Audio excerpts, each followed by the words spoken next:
Olá pessoal, essa videoaula de hoje é sobre temperatura, calor e primeira lei da termodinâmica.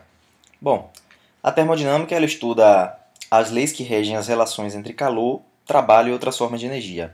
Nosso conceito fundamental é temperatura nesse caso. Bom, a termodinâmica permeia o mundo à nossa volta. De um modo geral, os meteorologistas e outros cientistas em geral, eles analisam fenômenos associados ao aquecimento global, por exemplo. Os engenheiros se preocupam com o superaquecimento de carros de corrida. Agrônomos se preocupam com a influência do clima sobre a agricultura, geofísicos querem entender a distribuição de temperatura no interior da Terra, biomédicos se interessam em saber se a medida de temperatura de um paciente permite distinguir entre uma infecção viral benigna ou de um tumor canceroso.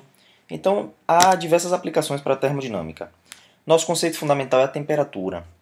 A temperatura no SI é dada em Kelvin, não tem um limite superior, mas ela tem um limite inferior, que é o zero Kelvin ou zero absoluto.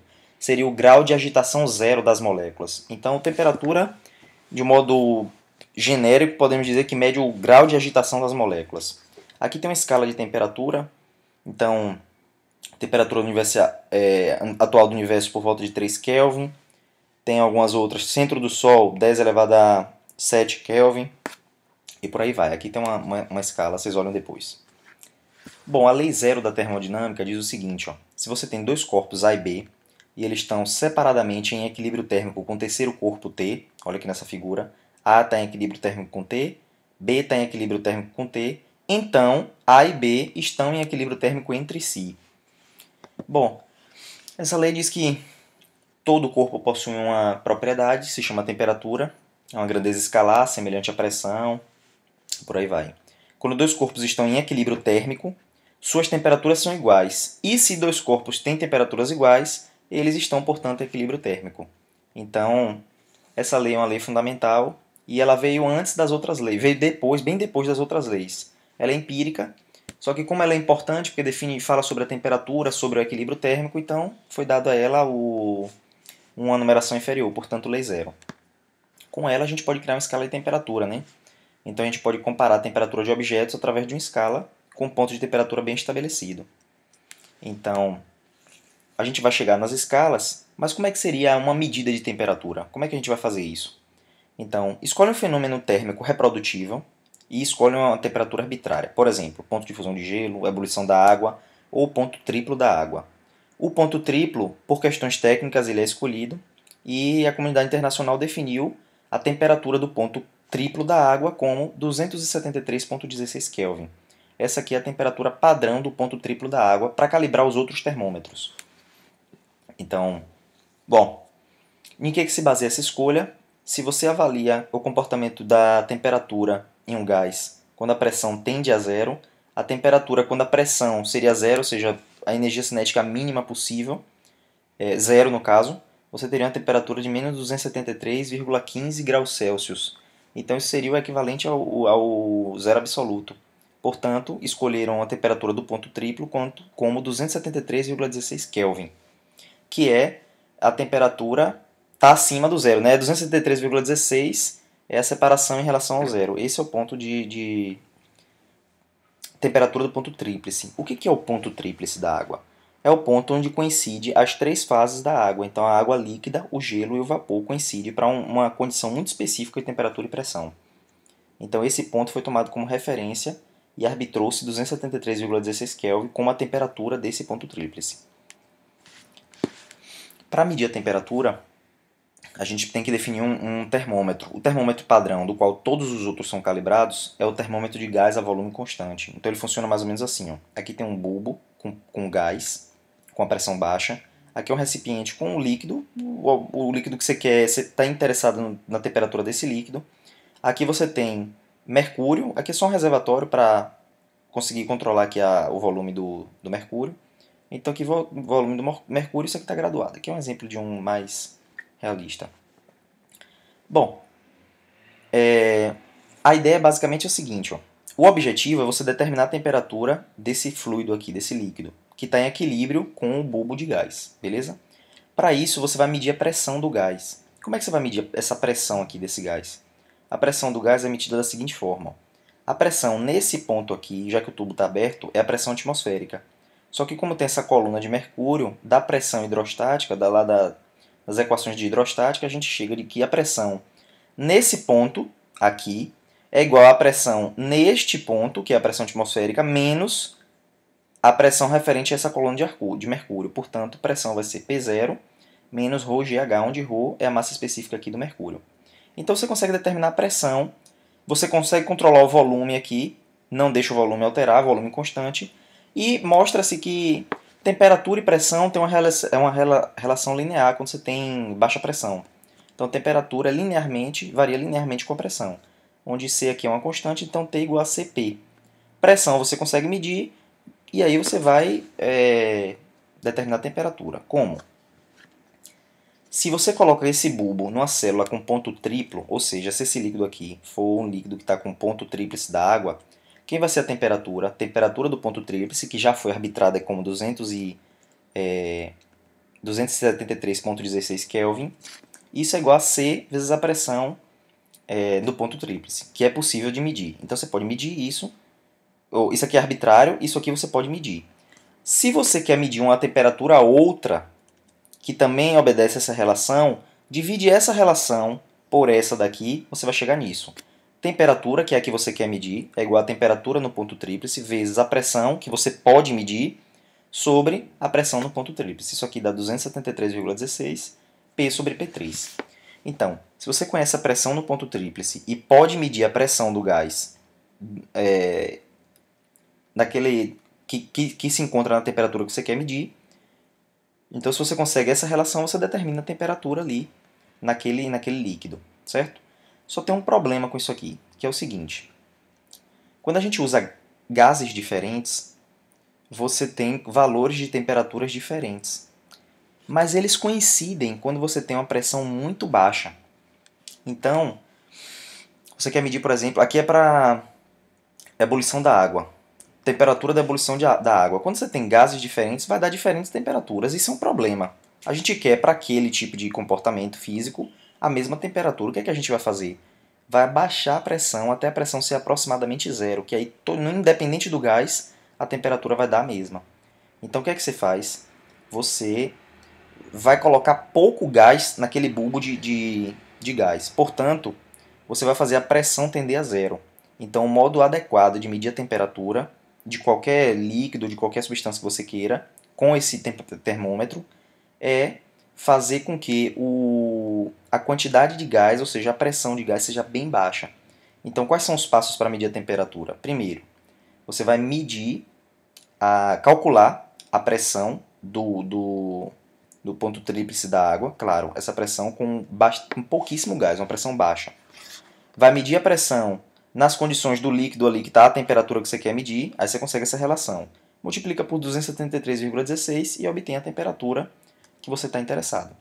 Beleza? Então, com base no ponto tríplice, você determina qualquer outro ponto, qualquer outra temperatura. Para isso, você vai precisar medir a razão dessas pressões. Bom, uma vez definida como medir temperatura, a gente precisa definir umas escalas. Então, tem as escalas principais, que são a escala Kelvin, Fahrenheit e Celsius. Então, está aqui a relação entre elas. Ó. No ponto tríplice da água, você tem 273,16 Kelvin e 0,01, que é equivalente a 0,01 grau Celsius ou 32,02 grau Kelvin. O zero absoluto é 0 Kelvin, que é menos 273,15 grau Celsius ou menos 459,67 grau Fahrenheit. Então tem a relação entre essas escalas aqui. Ó. A gente não fala grau Kelvin, a gente fala grau Celsius e grau Fahrenheit. A escala Celsius e Kelvin é dividida em 100. Ela tem as mesmas variações, então, por exemplo, aqui, ó. Ou não tem Kelvin não, mas enfim. O ponto de ebulição da água e o ponto de congelamento da água vai de 0 a 100 Celsius. No caso em Kelvin, vai de 273, aproximadamente, de 273 a 373. Já em Fahrenheit, ou seja, 100, uma divisão de 100.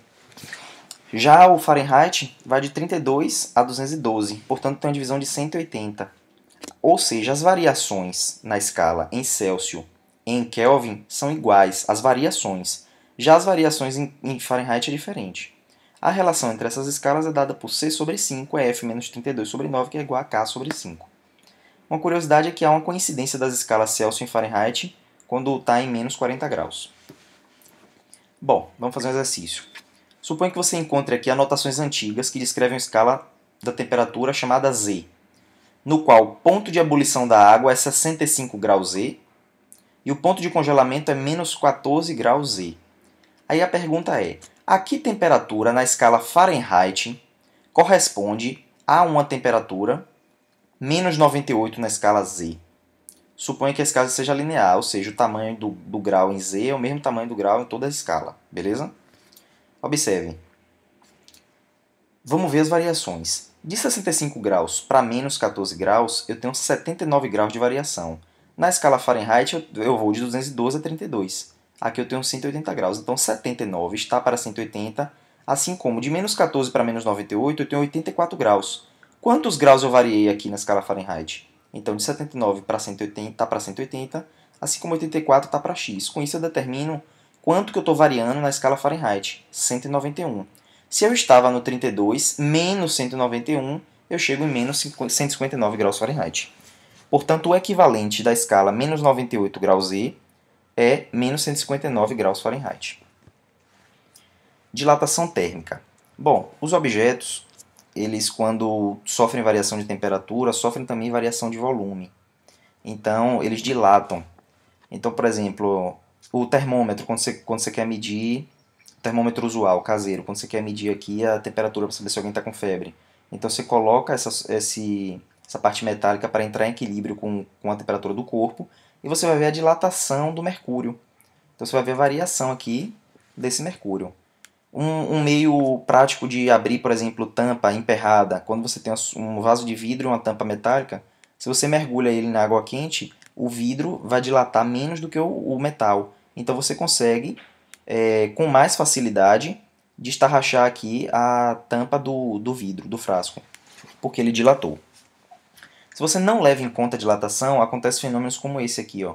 Isso aqui são trilhos que não teve a separação devida para dias quentes, períodos quentes, por exemplo. Então, se acontece essa deformação nos trilhos, porque não foi levado em conta o coeficiente de dilatação do metal aqui, certo? As pontes também têm que ter essa separação por causa dos períodos de maior temperatura. Imagina o que aconteceria se a obturação não tivesse o mesmo coeficiente de dilatação do dente. Quando você colocasse uma substância muito quente ou muito fria, ele ia sofrer uma dilatação diferente da do dente, e isso ia causar dor. Portanto, o material da obturação tem que ter o mesmo coeficiente de dilatação do dente. Como é que a gente pode calcular o coeficiente de dilatação linear? Então, se você tem, por exemplo, uma barra metálica de comprimento L, o quanto ela varia quando ela sofre uma variação de temperatura ΔT? A variação do comprimento vai ser dada por L, comprimento inicial, vezes o coeficiente de dilatação, vezes a variação de temperatura. Certo? Com essa dilatação, com essa fórmula, a gente pode calcular a dilatação térmica de um material. Então, por exemplo, é assim que funciona o termostato. Então, se você tem um latão aqui, o aço, eles têm coeficiente de dilatação diferente, só que eles estão unidos aqui. Então, dependendo da temperatura, se você resfria ou se você aquece, ele vai deformar. Isso pode fazer conexões elétricas ou desfazer conexões elétricas. Esse é o princípio do termostato, por exemplo. Aqui tem alguns exemplos de coeficiente de dilatação, então dá para ver aqui, por exemplo, olha o vidro, 9 vezes 10 a menos 6 por grau Celsius. Já o cobre, ou o alumínio aqui, ó, 23 vezes 10 a menos 3 por grau Celsius. Significa o seguinte, é muito mais fácil dilatar, o alumínio sofre muito mais dilatação do que o vidro. Portanto, se você mergulha uma vasilha de vidro com tampa de alumínio, o alumínio vai dilatar mais do que o vidro, certo?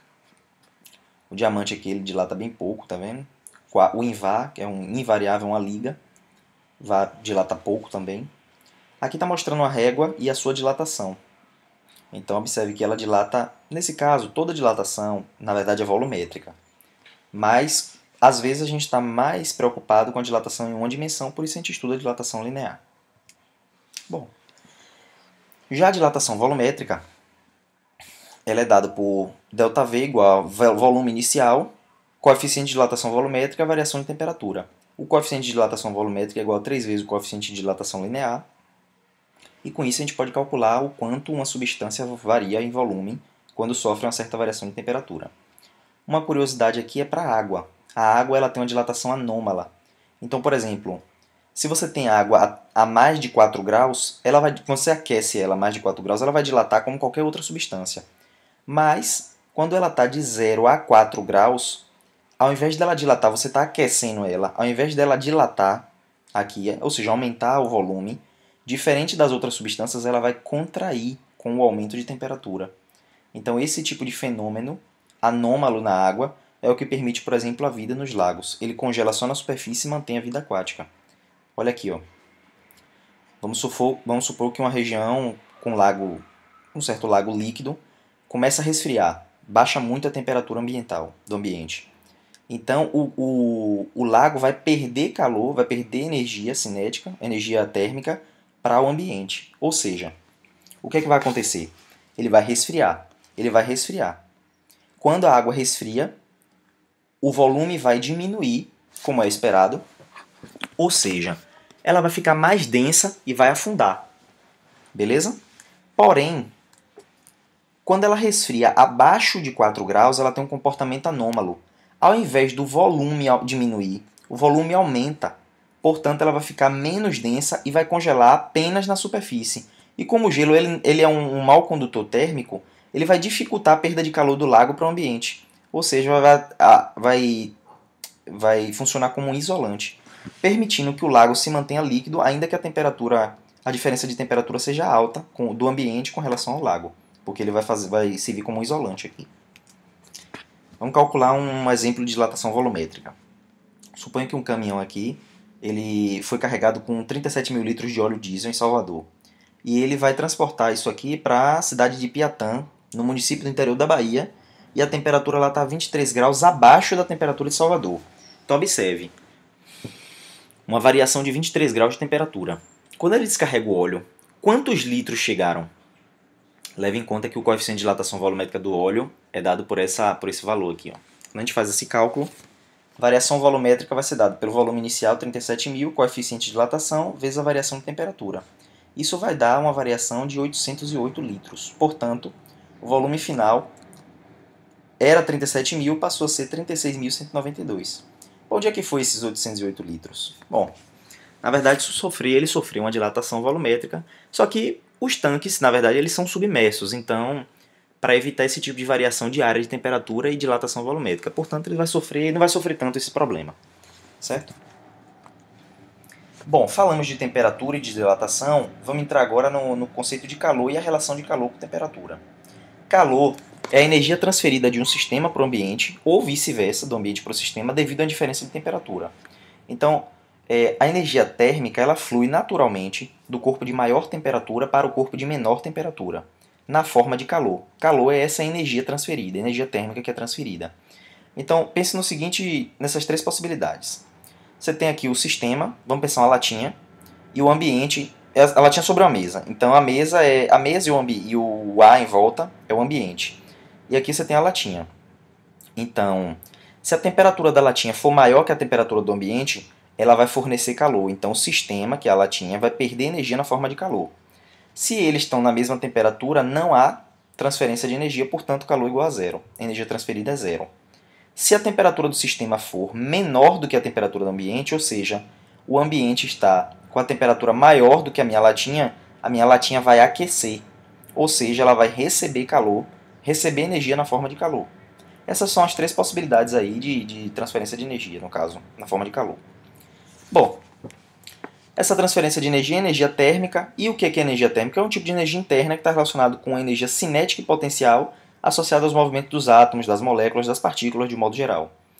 A unidade de calor é caloria, a unidade de medida é o caloria, que é a quantidade de calor necessária para levar 1 grama de água a 1 grau Celsius, que é de 14,5 a 15,5. No sistema inglês, você tem o BTU, que é a quantidade de calor para aumentar 1 libra de água a 1 grau Fahrenheit. No SI, a gente tem um Joule, e a equivalência aqui, uma caloria, é 3,9 aproximadamente vezes 10 a menos 3 BTU, que é igual a 4,2 aproximadamente Joule. A relação de joules com caloria foi dada pelo experimento de Joule. A gente vai falar um pouco sobre ele. E a caloria utilizada pelo nutricionista, o cal com C maiúsculo, é igual a 1 quilocaloria das que a gente está trabalhando aqui. Beleza? Vamos lá. Bom, sobre a absorção de calor por sólido e líquido, a gente precisa de alguns conceitos, como capacidade térmica. O que é capacidade térmica? A quantidade de calor que um determinado corpo ele deve trocar para que a sua temperatura sofra uma variação unitária. Então, por exemplo, você tem uma pedra aqui, uma pedra de mármore. Quanto de calor eu tenho que fornecer para essa pedra para que ela varie uma unidade de temperatura? Certo? Então, esse conceito, quanto de calor eu devo fornecer para variar a temperatura, é capacidade térmica. Se essa capacidade térmica for por unidade de massa, a gente chama de calor específico. Se for por unidade de mols, a gente chama de calor específico molar. Já já eu falo sobre ele. O calor específico é a capacidade térmica por unidade de massa, calculada da seguinte forma. Quantidade de calor é massa vezes calor específico vezes variação de temperatura. Calor específico pode ser definido como quantidade de calor necessária para levar 1 grama de substância a 1 grau Celsius. A água, por exemplo, precisa de 1 caloria para levar 1 grama a 1 grau Celsius. Ou 1 BTU para levar 1 libra a 1 grau Fahrenheit. Ou 419 joules para levar 1 kg de água a 1 Kelvin. 1 Kelvin. Certo? Então esse é o conceito de calor específico. Olha no exemplo de uma pedra de mármore aqui. Ó. Se você tem uma pedra de mármore, ela possui uma capacidade térmica de 179 calorias por grau Celsius. O que é que isso quer dizer? Você precisa de 179 calorias para elevar aquela pedra a 1 grau Celsius. Já o calor específico do mármore, aqui já está relacionado com a substância, é 0,91 caloria por grama por grau Celsius. Grama-grau Celsius. O que é que isso quer dizer? Se você tiver mármore de um modo geral, a substância mármore, você precisa de 0,1 caloria para elevar 1 grama de mármore a 1 grau Celsius. Beleza? Nesse caso, fazendo as relações, a gente percebe que essa pedra aqui tinha 852 gramas. Beleza? Vamos ver um exemplo aqui. Ó. Uma certa quantidade de calor Q aquece 1 grama de substância A e 1 grama de material B em 4 graus. Então veja, aquece 1 grama de substância A em 3 graus e 1 grama de substância B a 4 graus, a mesma quantidade de calor. Qual das duas substâncias tem o maior calor específico? Perceba, calor específico está relacionado com a quantidade de calor necessária para levar 1 grama do material a 1 grau Celsius. A quantidade de calor é a mesma e a quantidade de material é a mesma. Quem está elevando mais a temperatura é o B. Portanto, ele tem maior facilidade de aumentar a temperatura. Logo, ele tem um menor calor específico. O calor específico é como se fosse um tipo de inércia térmica, uma dificuldade para variar a temperatura. B variou mais a temperatura sobre as mesmas condições, portanto, ele tem uma menor inércia térmica, ele tem maior facilidade de aumentar a temperatura, logo tem um calor específico menor. Se a gente coloca isso na equação, calor específico é quantidade de calor por massa, variação de temperatura. Massa é 1 grama para os dois casos, variação de temperatura no caso A é 3, no caso B é 4, e o calor é o mesmo. Logo, calor específico de A é maior que o calor específico de B. Certo? Portanto, A é mais resistente à mudança de temperatura do que B. Bom, a gente pode definir também calor específico molar, que é capacidade térmica por unidade de mols. No SI, a unidade é joule por mol Kelvin, e ele é usado quando a quantidade da substância é dada em mol ao invés de ser dada em gramas. Lembrando que um mol é 6,02 vezes 10 a 23 unidades elementares. Como é que é definido o mol? A quantidade que contém tanto os objetos quanto o número de átomos em 12 gramas de carbono 12, que é 6,02 vezes 10 a 23 unidades elementares. Veja aqui um exemplo. Uma molécula de água ela possui uma massa molecular de 18 unidades de massa atômica, ou seja, 1 mol de água pesa 18 gramas. Então você pode dar isso aqui em mols ou em gramas, tanto faz. Essa tabela está mostrando aqui calor específico em caloria por grama Kelvin ou em joule por quilograma Kelvin e também o calor específico molar. Aqui só para substâncias elementares. Observe, vamos olhar aqui em joule por quilograma Kelvin. Observe, por exemplo, aqui a água doce. É necessário 4.187 joule para levar 1 kg de água a 1 Kelvin. Perceba que é uma das substâncias que tem o maior, dentro dessa tabela, um maior calor específico. Significa que ela tem maior resistência à variação de temperatura. Por isso que é chamado regulador térmico, às vezes. O mar, por exemplo, é um regulador térmico. Então ele tem maior resistência para variação de temperatura. Bom, estudamos a absorção de calor por sólido e líquido quando ele aumenta a temperatura. Agora imagine que você forneça calor e ele não mude a temperatura. ele mude o estado físico. Então, quando há transição dos estados físicos sólido, líquido e gasoso, não há variação de temperatura. Nesse caso, a gente tem um calor de transformação. Então, o calor, a quantidade de energia por unidade de massa que deve ser transferida na forma de calor para que uma amostra mude totalmente de fase, é chamada de calor de transformação. Nesse caso, ela muda de fase sem mudar a temperatura. Aqui as fases, aqui as mudanças. Então, você tem estado sólido para líquido, líquido para gás, ou direto de sólido para gás, gás para líquido. A gente vai estudar aqui em especial sólido para líquido ou líquido para sólido, calor de fusão, no caso é positivo, no outro é negativo, e calor de vaporização, certo? O calor de vaporização, quando você tem uma mudança do líquido para o gás ou vice-versa. No caso da água, o calor de vaporização é 539 gramas por caloria. Pode ser dado em kJ por mol ou kJ por quilograma. E o calor de fusão, 79,5 caloria por grama. É quando você leva do sólido para o líquido ou vice-versa. Perceba que é necessário muito mais energia para levar do líquido para o gás do que do sólido para o líquido. Porque o arranjo molecular do sólido para o líquido ele é mais coeso do que do líquido para o gás. Então, é muita mais energia requerida do líquido para o gás por causa disso, que é mais difícil transformar uma substância do estado líquido que tem um certo grau de organização para o estado gasoso, que é bem mais desorganizado. Aqui tem algumas substâncias, os seus pontos respectivos de fusão e ebulição, e o calor de fusão e o calor de vaporização. Observe aqui o que eu acabei de falar sobre o calor de fusão. É sempre menor que o calor de vaporização, certo? É muito mais energia requerida para transformar do líquido para o gás e vice-versa do que do sólido para o líquido. Vamos ver um exemplo. Qual a quantidade de calor deve absorver uma amostra de gelo de massa 720 gramas a menos 10 graus Celsius para passar o estado líquido a 15 graus? Observe. O gelo não vai passar de menos 10 graus para líquido em 15 graus. Tem algumas etapas para se cumprir. Primeiro, você tem que levar o gelo até 0 graus, que é o ponto de fusão. Então você tem que aquecer o gelo de menos 10 graus até 0 graus. Depois, em 0 graus, derreter toda a massa de gelo para virar líquido. E depois pegar o líquido que vai estar em 0 graus e levar a 15 graus. Então esse procedimento é feito em 3 etapas, certo? Primeira etapa, aquecer o gelo até 0 graus. Então o calor necessário vai ser mc delta θ, massa 720 gramas, então 10 a menos 3 aqui. Calor específico do gelo, 2220. Variação de temperatura, final 0. Inicial, menos 10 graus. Então, isso aqui... Veja que variação de temperatura em grau ou em grau Kelvin, em grau Celsius ou em Kelvin, tanto faz. Então, você pode misturar, porque é variação de temperatura. As escalas têm as mesmas divisões. Então, ambas estão com 100 divisões, portanto... você pode fazer a relação entre variação de temperatura em Celsius e em Kelvin. Não pode em Fahrenheit, porque tem 180 divisões. Então, fazendo esse cálculo, a gente chega em 15,98 kJ de energia necessária para aquecer o gelo e levar ele de menos 10 graus a 0 graus. Depois você vai pegar todo esse gelo que está a 0 graus, derreter ele e transformar em líquido. Então, o que é que você faz? Calor de transformação. Qual é o calor necessário? A massa, que é 720 gramas, vezes o calor de fusão, 333, você precisa de 239,8 kJ. Aí com isso, você levou todo o gelo a líquido, transformou em líquido a 0 graus. Depois você vai levar a água que está em 0 graus para 15 graus. Como? Qual o calor necessário? mc delta θ.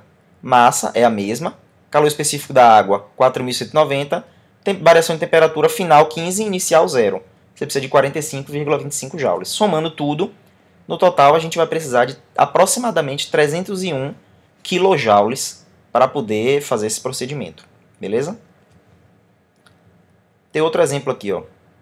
Você tem um pedaço de cobre que tem uma massa de 75 gramas e ele é aquecido em um forno de laboratório até uma temperatura de 302 graus Celsius. Em seguida, você vai pegar esse pedaço de cobre e colocar num becker de vidro contendo uma massa de 220 gramas de água. Então, tem água ali. Capacidade térmica do becker é 45 calorias por Kelvin. E a temperatura inicial da água e do becker está a 12 graus. Então tem lá uma água num recipiente de vidro a 12 graus. E você vai colocar um pedaço de cobre, 75 gramas de cobre, a 312 graus. Supondo que o pedaço de cobre, o becker e a água são um sistema isolado, ou seja, não vai perder para o ambiente energia. e que a água não é vaporizada, então ela permanece no estado líquido. Determine a temperatura final do sistema quando o equilíbrio térmico é atingido. E aí ele deu os dados de calor específico da água e calor específico do cobre. Com isso, a gente vai ter que igualar essas energias, né? A energia vai ser trocada entre a água, o Becker e o cobre. Quantidade de calor na água, MC, delta θ, temperatura final menos inicial, que está aqui a 12 graus. Energia do cobre, calor específico, quantidade de calor que o cobre vai, ou desculpa, que o Becker vai receber. Capacidade térmica vezes variação, não se falou de massa do cobre, ou do Becker. Então, capacidade térmica vezes variação em temperatura. E o calor que o cobre vai fornecer para o sistema, MC delta θ, massa do cobre, calor específico do cobre, variação em temperatura. TF é a temperatura final, que é a temperatura de equilíbrio. TI é a temperatura inicial, que é 12 graus Celsius, para o caso da água e o Becker. E o T aqui é o 312 graus Celsius, que é a temperatura inicial do cobre. Colocando aqui as massas do cobre e da água, calor específico da água e do cobre e capacidade térmica do Becker, a gente chega na temperatura final de 19,65 graus Celsius. Beleza? Vamos lá. Experimento de Joule. Então, Joule mostrou que há uma equivalência mecânica do calor, ou seja, há uma transformação de energia mecânica em energia térmica, certo? Então, como é que ele fez isso? Ele chegou a provar que 4,184 joules são necessários para aumentar 1 grama de água a 1 grau Celsius, ou seja, ele chegou na relação de que 1 caloria vale 4,184 joules. Então, nesse experimento aqui, que é uma réplica, ele faz variar aqui sob a ação da gravidade, uma certa massa. Então, você tem energia potencial gravitacional aqui. Essa energia é utilizada para mover as pás dentro de um recipiente isolado. Isso vai fazer aumentar a energia cinética das partículas da água, vai fazer com que ela aqueça, e essa energia da água, essa energia aqui que vai ser a energia térmica da água, vai ser medida através do aumento da temperatura. Então, a gente consegue relacionar energia mecânica com energia térmica. Então, quanto de energia mecânica é necessário para fazer uma variação aqui de calor de 1 caloria? Foi isso que ele mostrou, que 1 caloria é 4,184 joules. Experimento aqui bem rapidamente. Bem rapidamente, se a internet tivesse boa, fica assim, ó. Bom, é só um exemplo funcionando, então é bem simples a ideia. Então, basicamente, você consegue medir aqui a variação gravitacional, portanto, a energia potencial gravitacional. Com isso, com essa variação, você faz girar esse sistema de pá, então você transforma em energia cinética. Essa energia cinética vai aumentar a energia interna da água, fazendo variar a temperatura. A temperatura vai aumentando, certo? Portanto, você consegue ver a relação entre energia mecânica e energia térmica. Esse é o equivalente mecânico do calor. Certo? O experimento de Joule. O famoso experimento de Joule, que relaciona caloria com joules. Bom, então a gente está interessado agora nas relações de calor e trabalho, beleza? A gente viu lá o trabalho da força gravitacional sendo transformado em calor. A gente está interessado nessas relações de calor e trabalho. Observe, se você tiver um sistema isolado aqui com gás, então aqui está isolado, beleza? Tem um recipiente térmico aqui, um reservatório térmico, você pode controlar a temperatura. Então você pode fornecer calor aqui, trocar calor com o seu ambiente, com o seu sistema. E ele pode realizar trabalho aqui sobre uma esfera de chumbo, beleza? Então tem calor sendo fornecido e trabalho sendo realizado. A gente está interessado nessas relações. A energia ela pode ser transferida na forma de calor ou na forma de trabalho de um sistema para o ambiente e vice-versa. Vamos supor que a gente tem esse sistema isolado com esse reservatório térmico. A gente quer levar esse gás de um estado inicial de pressão, volume e temperatura a um estado final de pressão final, volume final, temperatura final. A essa mudança de estado a gente chama de processo termodinâmico. Beleza? Como é que a gente calcula o trabalho em um processo termodinâmico? Então, a pressão do gás ela pode empurrar o êmbolo para cima com uma certa força e causa um pequeno deslocamento. Então você tem aqui, se você fornece calor, por exemplo, isso aqui dilata e faz com que a pressão do gás exerça uma força sobre essas esferas de chumbo e faz isso aqui sofrer um pequeno deslocamento. Então você tem diferencial variação do trabalho, diferencial do trabalho é igual força, produto da força pelo deslocamento, pressão vezes área vezes deslocamento, área vezes deslocamento é variação de volume, então pressão vezes variação de volume. O trabalho vai ser dado, portanto, por integral, então vai ser de um volume inicial ao volume final de PdV. Então, no caso de processos reversíveis, ou seja, processos que são feitos em etapas no qual você conhece a todo instante a pressão, volume e temperatura, certo? São processos reversíveis, processos lentos, você consegue calcular o trabalho realizado através dessa integral. Só que para resolver essa integral, você precisa saber como é que a pressão está variando com o volume durante o processo no estado inicial para o estado final. Tem várias formas disso acontecer. Olha aqui, ó. Você pode levar do estado inicial para um estado final através de uma expansão aqui, que pode ser uma isotérmica, uma temperatura constante. Aqui você tem uma pressão que está variando e você tem um trabalho positivo, que o volume está crescendo aqui, beleza? Você pode levar do mesmo estado inicial para o estado final através de uma transformação isobárica, quer dizer, a pressão constante, seguida de uma transformação isocórica, quer dizer, a volume constante. Então aqui também você tem um trabalho positivo, olha que o trabalho é a área dessa figura, então o trabalho aqui é maior do que esse. Então tem várias formas de você levar de um ponto inicial ao ponto final. Você pode também levar do final para o inicial voltando, pode ser uma isotérmica aqui ou uma diabática, eu vou falar sobre a diabática. Com a compressão, no caso o volume, o trabalho é negativo, você está comprimindo aqui o seu gás, levando o estado final inicial. Você pode também fazer um processo cíclico, então você leva de um estado inicial ao final, depois leva do final ao inicial. Ou seja, tem várias formas de você levar, de você realizar um processo termodinâmico. Lembrando que esses gráficos aqui são gráficos P por V, são famosos gráficos P por V. Esses processos só podem estar nesse gráfico P por V quando você conhece ponto a ponto como que variou esse processo termodinâmico, como que aconteceu a variação desse processo termodinâmico. Então, em cada ponto aqui desse processo eu conheço tanto a pressão quanto o volume, certo? Isso só é possível com processos reversíveis. Processos reversíveis são aqueles nos quais você pode fazer o processo de ida e depois fazer o processo na volta. Processos irreversíveis não é possível de você fazer um processo na ida e depois retornar ao estado I, de um estado I para o F e voltar do F para o I. Não é possível. Eu vou dar um exemplo de um processo irreversível aqui. Certo? Então, de modo geral, o calor e o trabalho depende de como o processo ocorreu. Você pode ter variação de pressão, pode ser com pressão constante, pressão variável, o trabalho pode ser maior, pode ser menor. Enfim, depende do processo, você vai ter calor e trabalho variando nessa história aí. Beleza? Então, calor e trabalho ele vai depender da trajetória que você fizer. Porém, se mostrou que empiricamente a grandeza calor menos trabalho ela só vai depender dos estados iniciais e finais. E aí chegou-se na relação para variação de energia interna. Então, a variação de energia interna é o calor menos o trabalho. E isso aqui é uma função de estado, ou seja, só depende dos pontos iniciais e finais. Se escreve assim, ó, diferencial de energia interna é igual à variação de calor menos a variação do trabalho. Isso aqui é a energia interna de um sistema. Isso está bastante relacionado com a temperatura.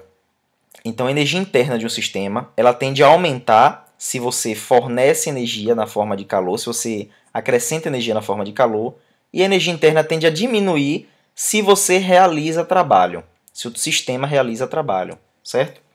Então, isso aqui é a primeira lei da termodinâmica. Você pode ter ela nessa forma com sinal de mais, quando o trabalho é realizado pelo sistema, com sinal de menos, ou você pode ter que variação de energia interna é calor, mais o trabalho, esse aqui é o trabalho realizado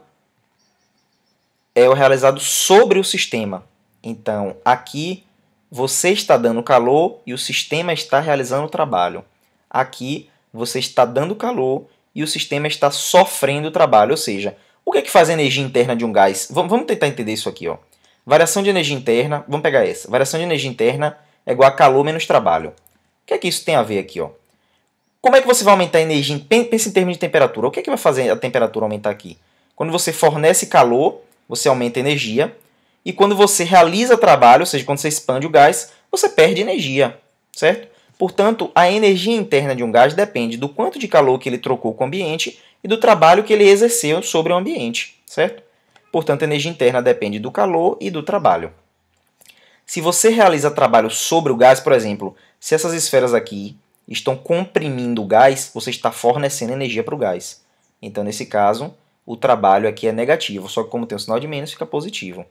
Se você retira calor do ambiente, você está retirando energia daquele, ou do meu sistema, você está retirando energia do sistema. Então, no final das contas, as formas de dar energia para um sistema é fornecendo calor ou realizando trabalho sobre ele, certo? Isso aqui não é nada mais do que um teorema de conservação de energia, onde aqui está explicitado energia interna, calor e trabalho. Beleza? Vamos ver um exemplo. A figura aqui mostra 4 trajetórias em um diagrama PV, ao longo dos quais o gás pode ser levado de um estado inicial para um estado final. Ordene as trajetórias de acordo com a variação da energia interna do gás. Se saiu do estado inicial para um estado final F, qual a variação da energia interna do gás? É a mesma nos 4 casos. Por quê? Porque a energia interna só depende dos pontos iniciais e finais, é uma função de estado. Logo, a variação de energia interna nos 4 casos é iguais. Letra B. O trabalho realizado pelo gás. Bom, trabalho a gente viu que é pressão vezes variação de volume. A variação de volume é a mesma.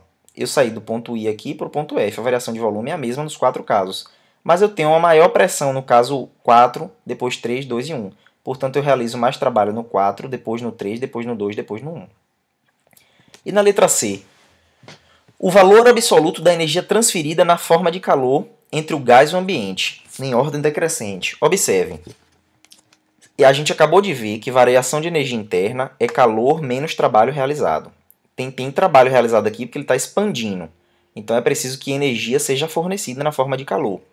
Então, se eu tenho que o processo, todos os 4 têm a mesma variação de energia interna, só que o 4 tem mais trabalho, então eu preciso que o 4 receba mais energia para realizar esse trabalho.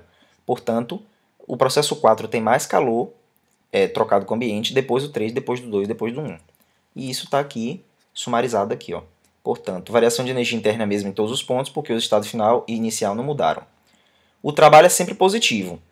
Está indo do I para o F aqui. Ó. Mas a maior quantidade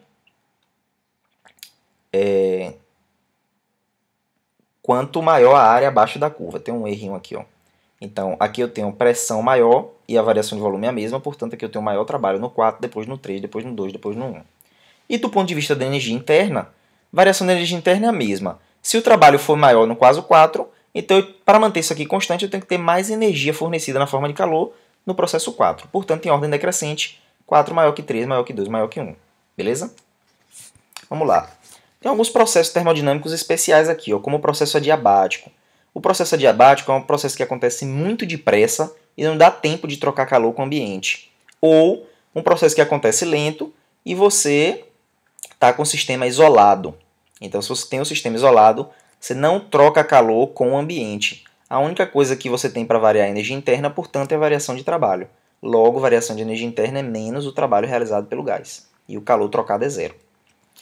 Processo a volume constante. Se você não variou o volume, de um modo geral, você não realizou o trabalho. Se não realizou o trabalho, a variação de energia interna é igual ao calor. Em um processo cíclico, o que é que você tem?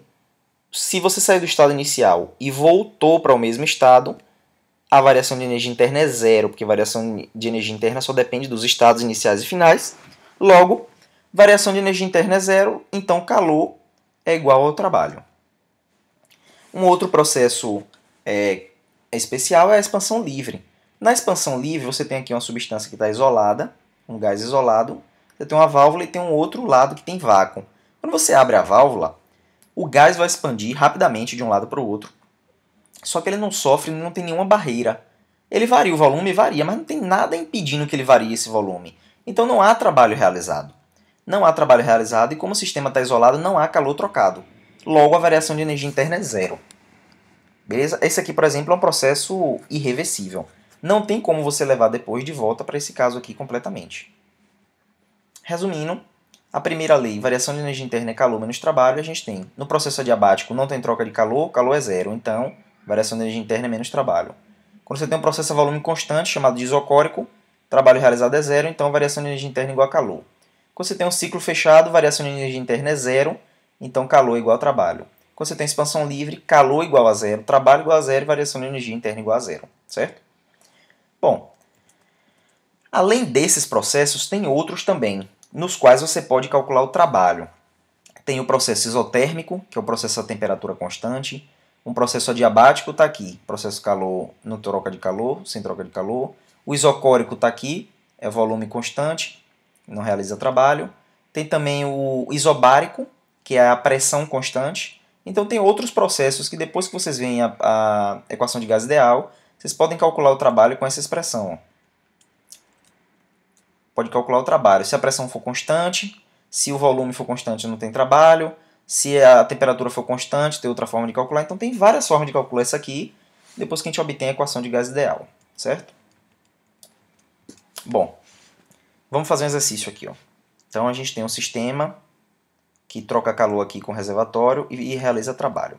Então suponha que você tem 1 kg de água a 100 graus Celsius, que vai ser convertida a vapor a 100 graus Celsius a pressão atmosférica padrão, 1 atm. Nesse arranjo da figura aqui, ó. O volume da água vai variar de 10 a menos 3 metros cúbicos de líquido para 1,671 metro cúbico de vapor.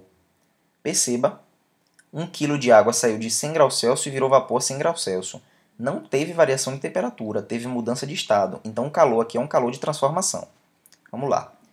Qual é o trabalho realizado pelo sistema durante esse processo? Observe. A pressão foi dada a pressão atmosférica padrão, então a pressão está constante aqui, senão ele daria outra.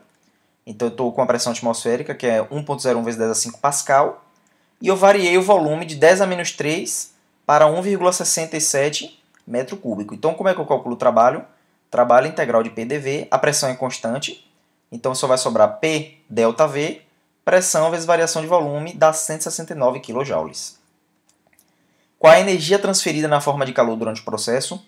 Energia, nesse caso, vai ser energia calor de transformação, então vai ser a massa vezes a variação, vezes o calor de fusão, de vaporização.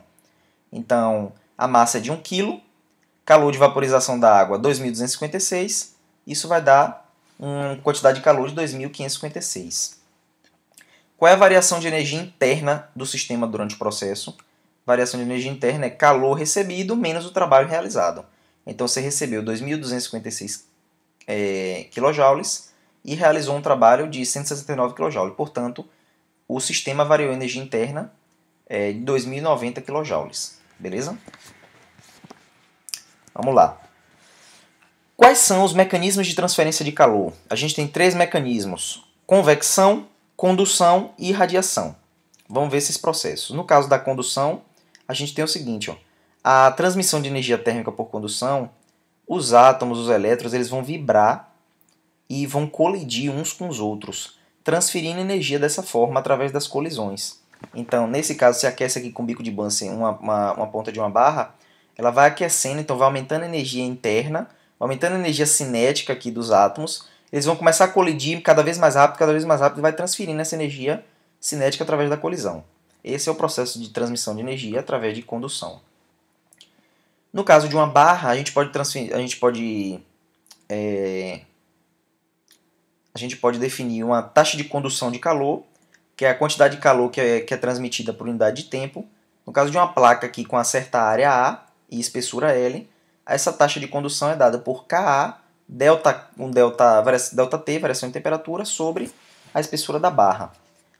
Onde K aqui é a constante condutividade térmica. Quanto maior K, melhor condutor você tem o material. Então tem aqui algumas constantes de condutividade térmica. Olha aqui, por exemplo, o cobre, 401 watt por metro Kelvin. E a prata, 428 watt por metro Kelvin. Então a prata é um melhor condutor do que o cobre. Por que a prata não é usada nos fios de eletricidade? Porque senão o povo roubava, né? Porque prata é mais raro do que cobre. Se é cobre o povo rouba, imagine com prata. Então, é preciso... Utiliza-se prata, cobre, mas o cobre também é um ótimo condutor. Perceba aqui, ó, o ácido inoxidável não é um bom condutor. O ar seco, 0,026, então praticamente um isolante. Então tem outros materiais aí que atuam como isolante. Então o que não é condutor é um isolante. Então quanto maior aqui, você pode calcular a resistência térmica ao inverso da condutividade térmica. No caso de um material da placa aqui com espessura L, quanto maior a condutividade, menor a resistência térmica. Ou quanto maior a condutividade, menor a resistência. Quanto menor a condutividade, maior resistência, portanto é um bom resistor. No caso de ter várias placas em paralelo aqui, você quer calcular taxa de condução. Se essa taxa de condução, ou seja, a quantidade de calor que vai passar aqui da fonte quente para a fonte fria por unidade de tempo aqui, se ele atingir um estado estacionário, quer dizer, a taxa de condução não vai variar mais com o tempo, você pode calcular a taxa de condução da fonte quente até a interface entre K2 e K1, e depois a taxa de condução entre K2 e K1 e o reservatório frio. Então a taxa de condução desse ponto a esse é dado por K2A TA menos Tx sobre L2, que é a espessura do L2, e isso vai ser igual à taxa de condução nessa parte aqui, ou seja, K1, que é a constante de 1, a área dele aqui, Tx menos T, é a temperatura que está aqui, Tx menos Tf sobre L1. Então essa taxa de condução aqui é igual à taxa de condução aqui. Aí você chega nessa expressão para a taxa de condução, com dois materiais diferentes. E se tiver N materiais, então você tem uma taxa de condução que é dada por essa expressão. Com isso, a gente pode calcular esse exemplo aqui. Ó. Então ele diz, a figura mostra a seção de uma parede que é feita com uma camada interna de madeira, de espessura LA, uma camada externa de tijolo, de espessura 2LA, e duas camadas internas de espessura e composições desconhecidas. A condutividade térmica da madeira, Ka, é Ka, e a do tijolo é 5Ka. A área A da parede também é desconhecida. A condução térmica através da parede atingiu o regime estacionário, quer dizer que a taxa de condução é a mesma daqui para cá, daqui para cá, daqui para cá, daqui para cá, certo? Se ele atingiu o regime estacionário e as temperaturas conhecidas são a temperatura aqui interna, que é 25 graus, temperatura T2, que é 20 graus, e a temperatura externa, que é menos 10 graus, quem é a temperatura T4, que é aqui nessa interface? Bom, dá para calcular, né? Eu sei que a potência de condução, a taxa de condução de T1 para T2, eu sei qual é, e ela vai ser a mesma de T2 para T3, de T3 para T4 e de T4 para T5. Então, utilizando o conhecimento das temperaturas 1 e 2, eu calculo a taxa de condução aqui, digo que ela é igual à taxa de condução aqui. Então fica assim, ó. A taxa de condução A vai ser o Ka, aqui é da madeira, vezes a área, que eu não sei qual é, T1 menos T2 sobre a espessura de A. Isso vai ser igual à taxa de condução em D. Vai ser o Kd vezes a área, T4 menos T5 sobre LD. Igualando isso aqui, eu chego nessa expressão e consigo calcular T4 numericamente, e isso vai dar menos 8 graus Celsius. Beleza? Bom, mecanismo de transferência de calor por convecção. Na convecção, o fluido vai receber calor e ele vai ficar menos denso que o fluido não aquecido à sua volta. E ele sobe. Por exemplo, você coloca aqui um vasilhão de água para ferver aqui no forno, no fogo. O que acontece? Você está aquecendo a água, ela vai ficar mais quente, portanto o volume aumenta, a densidade diminui. Se a densidade diminui, ela fica menos densa e sobe. Então a água quente sobe, a água que está fria aqui desce. Então vai criar essas células de convecção aqui. Beleza? É assim que ela vai ficar trocando calor. Então isso acontece no congelador, por exemplo. Então você tem o ar frio está no congelador. Esse ar frio é mais denso, desce. O ar quente sobe e ele fica gerando essas células de convecção. Isso acontece no ar-condicionado. Por que o ar-condicionado fica em cima? Porque o ar frio é mais denso. O ar frio desce, resfria, o ar quente sobe e fica nesse processo aqui, nessa célula de convecção. Isso acontece no manto também, que é o que causa o movimento das placas tectônicas. Então o manto aqui mais aquecido, ele sobe, o mais quente, mais frio, desce e fica aqui gerando essa célula de convecção, fazendo o movimento das placas tectônicas. Por fim, mecanismo de transferência por radiação. Então, há uma transferência de energia através de onda eletromagnética, não depende de um meio material para se propagar, por isso que a luz do Sol chega à Terra, por exemplo. E todo corpo que tem uma temperatura pode emitir radiação. Então aqui tem a gente está vendo aqui no infravermelho a transmissão de energia por radiação de um gato, por exemplo. Então qual é a taxa de emissão de radiação? Depende de uma constante aqui, constante de Boltzmann, a permissividade do objeto, o quanto ele permite a transmissão de energia, a emissão, da área do objeto e da temperatura quarta. Já a de absorção é igual, só que depende da temperatura do ambiente. A taxa de emissão líquida é a subtração entre as duas, então temperatura, a taxa de emissão, taxa de absorção menos taxa de emissão. Então, se você tem a taxa de absorção menos taxa de emissão, você calcula a taxa de emissão líquida. Se for maior que zero, o corpo absorve energia. Se for menor que zero, o corpo emite energia. E temos algumas curiosidades, né? Tem um besouro, o melanófila, que ele detecta incêndio a grandes distâncias, porque ele tem sensores no corpo. Então, no corpo ele tem vários sensores e ele fica girando. Quando tem um incêndio, é tão sensível esses sensores térmicos que ele tem, que ele dilata na direção que ele está recebendo. O que é que ele faz? Ele está nessa direção aqui, ele aquece, ele sente a radiação térmica, o órgão dele detecta, aí ele começa a girar. E aí ele vai ver, quando ele gira, quais são os órgãos que são mais detectados, em qual região. Então ele consegue descobrir a posição, a direção que ele deve seguir no incêndio. Então se essa posição aqui, se esse órgão desse lado, ele dilata mais do que o órgão desse lado, então quer dizer que o incêndio está mais nessa direção. Então ele vai naquela direção para colocar os ovos dele nas cascas carbonizadas. Outro exemplo aí de radiação é no caso da cascavel. Ela praticamente não enxerga como a gente, mas ela enxerga por radiação térmica. Então ela ataca, por exemplo, por radiação térmica. Então se você tiver uma cobra morta, por exemplo, você pode matar, mesmo depois de 30 minutos, ela tem reflexos que detecta a radiação térmica. Se você for pegar, por exemplo, a cobra com a mão, ela pode picar e injetar veneno, mesmo 30 minutos depois de morta. Isso é motivo de vários acidentes que aconteceram aí.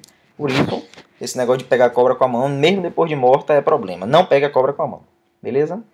É isso, pessoal. Obrigado. Até a próxima videoaula.